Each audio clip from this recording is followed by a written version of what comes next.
Hi guys, this video has been made due to some very unfortunate circumstances. Some of us in the streaming community feel that there's something that you need to know.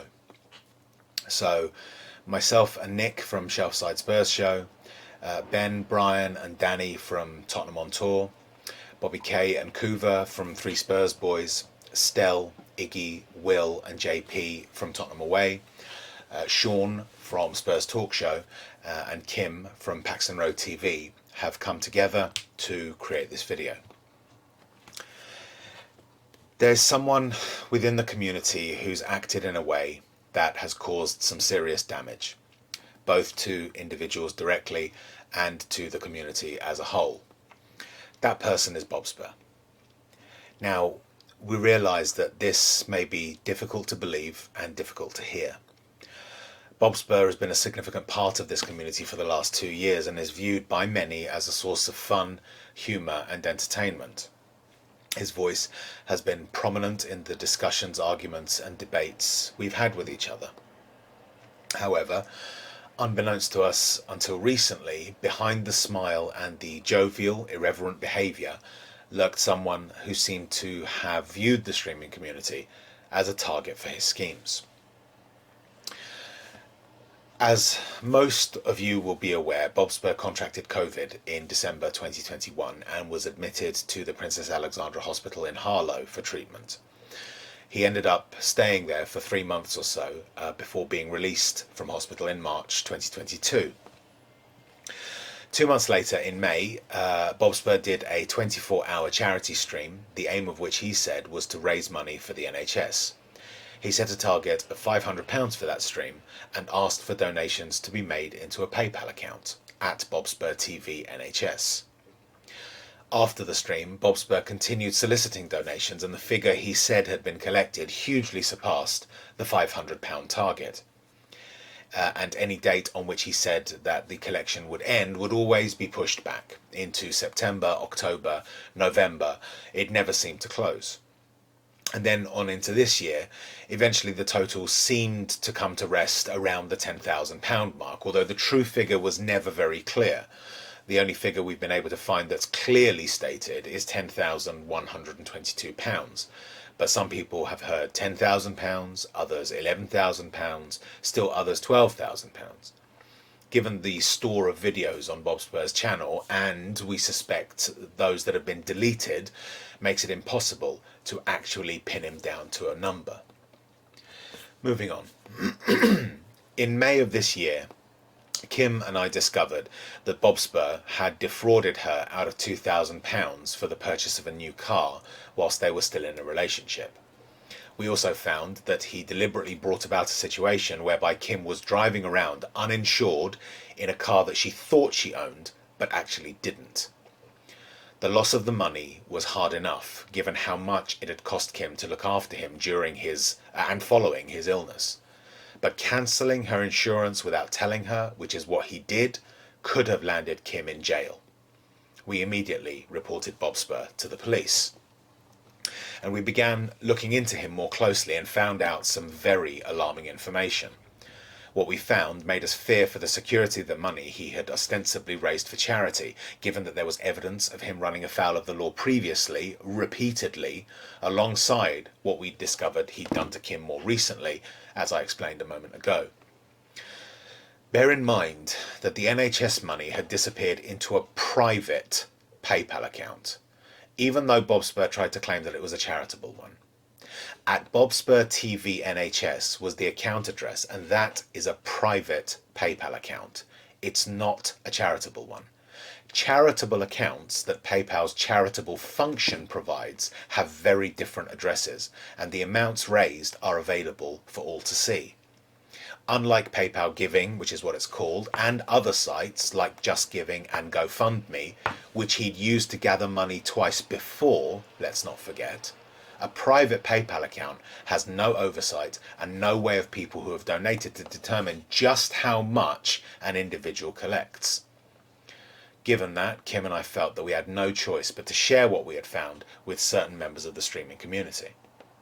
As a result of that, a group of us came together to decide what to do about what we had found out. we decided that Bob Spur should be asked to meet with us to hear the accusations against him and to explain the status of the NHS money. He refused. He stated that there wouldn't be any discussions if the group contained two specific individuals, myself and Kim. So he was then invited to discuss it with the group without me and Kim being present, and only then to discuss the NHS money. He refused. He stated that he was not interested and that he would only talk with specific people within the community. So he was invited to meet only with only with Nick and Kuva, two of the people that he had specifically named he'd be willing to meet with. He refused. He stated that he would rather discuss things in his own time. So, as a group, we were beginning to have very grave concerns over the security of the money donated by potentially hundreds of people in the community, including ourselves. Bob Spur seemed to be viewing the money collected as if it belonged to him and not to the people who had donated it. The reality, the legal reality, is that in any charitable collection, money collected belongs to donors until such time as it's handed over to its intended beneficiaries, in this case, the Princess Alexandra Hospital. We continued our efforts to try and get clarity over the situation. We prevailed on Bob to meet with us, telling him that we needed incontrovertible proof of how much he had actually collected and to prove that it was all still in place. We felt that a screenshot provided by him wouldn't suffice, as pictures can be doctored. He does it all the time on his In the Wall show. Similarly, video recordings can be doctored too, so that was also not acceptable. Even a live stream where Bob Spur would navigate to a website and log in wouldn't be enough, because as we all know, in this day and age, the associated fakery is pretty easy to accomplish. There are websites like Fiverr and sites like that where one can find someone willing to put that together for a fee. The way we felt it needed to happen was for the transaction history on the account to be made directly available to someone neutral, unimpeded and uninfluenced, so that they could note all the donations given and whether any withdrawals had been made. We asked Bob Spur to arrange for temporary access to be granted to Sean Butler to conduct the necessary checks. We felt Sean was best placed to do so because of his background in the financial sector and because he's always demonstrated an evidence-based approach to things and would therefore be the ideal choice. So we asked Bob Spur to temporarily change the password on the PayPal account, provide that to Sean, and then be on hand to approve two-factor authentication when requested. This would then allow Sean to look over the account, report back his findings, and would prove once and for all the true status of the money Bob Spur had taken from the community. But again, Bob Spur played games. He evaded. He stalled. Sean himself, who contacted Bob Spur to discuss being given access, describes it as asking him 2 questions, then having to wait an age before getting half an answer back. And Bob Spur continued to muddy the waters while Sean tried to engage with him. He kept sending people screenshots that he claimed proved that the NHS money was still safe and secure in his hands. And then he went a step further. He sent one of the group a screenshot of his personal bank account showing a balance in line with the amount he claimed he'd collected. He tried to claim that he had done so over fears over the security of the PayPal account. This caused serious consternation among us, as it's unacceptable for charitable money to be moved into a personal account. And then, shortly after, we found that the PayPal account had disappeared. And that was that for the transaction history. We had no way of knowing how much Bob Spur had actually collected and whether it was all still there. At this point, we felt we had no choice but to involve the authorities, and we began making reports to Action Fraud, the organisation by which fraud is reported to the police. People in the group continued to ask Bob Spur to come forward to open up about the NHS money, but again he remained evasive, even with those with which he had a close association. And then finally, on Monday the 22nd of May, Bob Spur sent some of the group the following video. Hello people.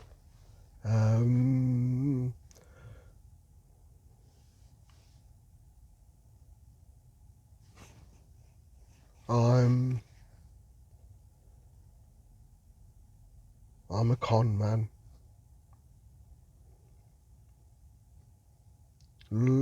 Scamming comes easy to me. Lying comes easy to me.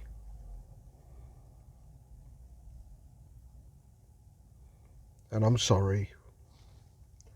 I don't know. Even before making this video, I'm coming out with justifications of what I did, why I did, which said itself there's something not right there. I've not been brought up like this. The intentions were never there, but going against the intentions was always easy.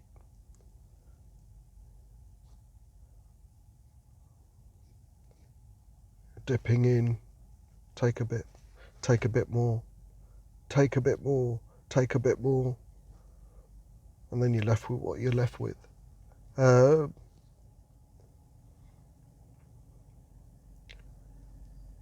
like to say, I don't know what to do, but I do. And by the time you've watched this video, I'm going to be with the police, or still with the police, or have been with the police.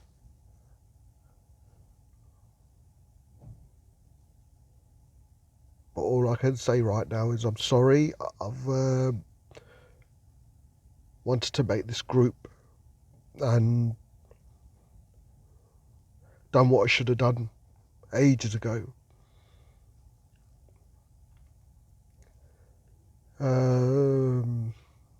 Yeah.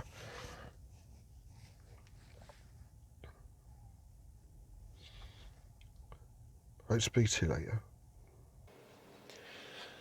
Now, what we can gather from that is not certain.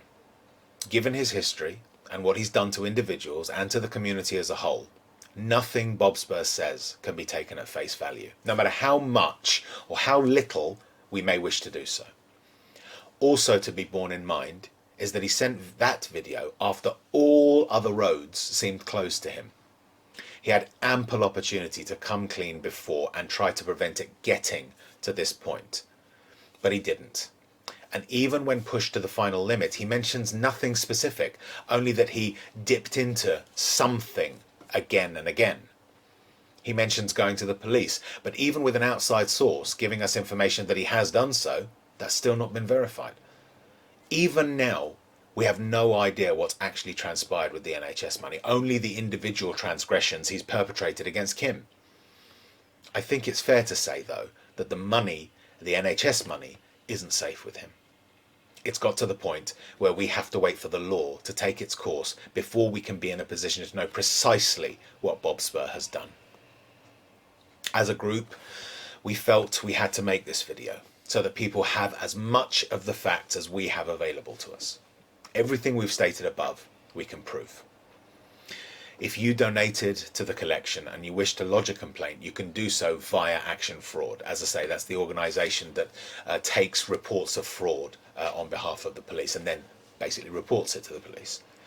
If you do and you wish your complaint to be linked to the other ones, you can mention in the section where you describe the incident the following crime reference number. NFRC, so that's November Foxtrot Romeo Charlie. I'll start again.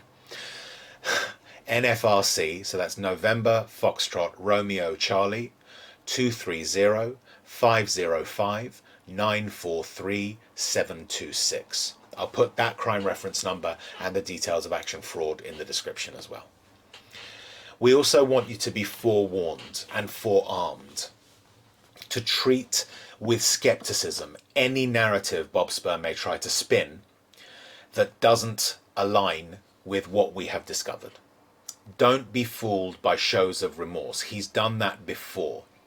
He has to come clean about what he's done, both to individuals and the whole community, for the things that we can outright prove and for the things we're left only with speculation over.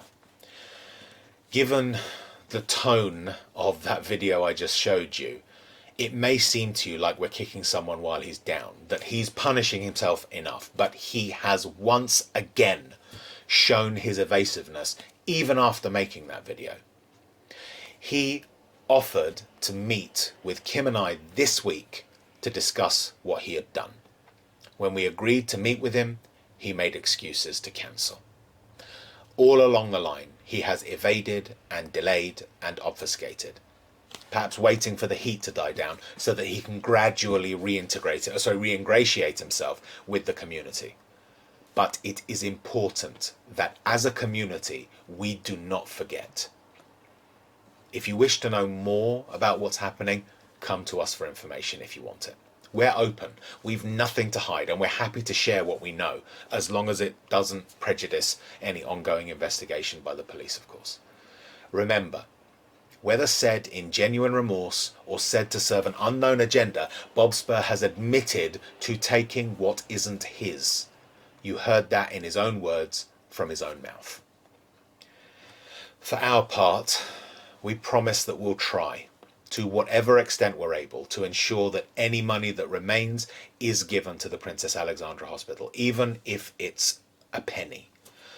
Obviously, with the authorities involved, our ability to do that is limited by due process of law. But you who've been harmed have our solemn promise that we'll do all in our power to see that at least some good comes out of this awful situation. But most importantly, we want to prevail upon all of you watching, not to turn your backs on your community. Yes, there are people out there, and I mean in the world generally, who may appear genuine, but who only wish to take from you, to use you for their own ends. People like that won't come to you rubbing their hands and cackling. They'll appear like the rest of us, as your friend, someone who you can build a rapport with. You know, the devil wears a pleasing aspect, to coin a phrase. But the vast majority, are genuine people who don't wish to do harm, even when we argue. They want to hear and be heard, enjoy and be enjoyed, love and be loved, to have fun and share of themselves with others. The vast majority of the people in this community do that. This community really came together during a time of difficulty in the world. It cohered under the strictures that COVID caused us to live under, and it helped many to cope and some even to thrive. That's valuable, and we mustn't let it be destroyed because of the actions of a single bad actor. For all our differences, for all our petty rivalries, debates and arguments, what unites us is always far greater than what divides us. And what unites us goes beyond just the colours we wear on a Saturday afternoon. We all have cares and hopes and needs and desires, and they're all of a similar stripe. We worry about our health, our families, our friends. We laugh at each other's jokes and japes, and yes, sometimes even our failings. We love those around us and are loved in return. Those things mean that this community can and will survive what has befallen it through the actions of one person. It can forge ahead and grow closer and stronger. We ask that those of you who are a part of it, be it content creator, chat contributor, or silent viewer, stay with this community and help it move beyond what has happened so that we can all benefit from what it delivers. Come on, you Spurs.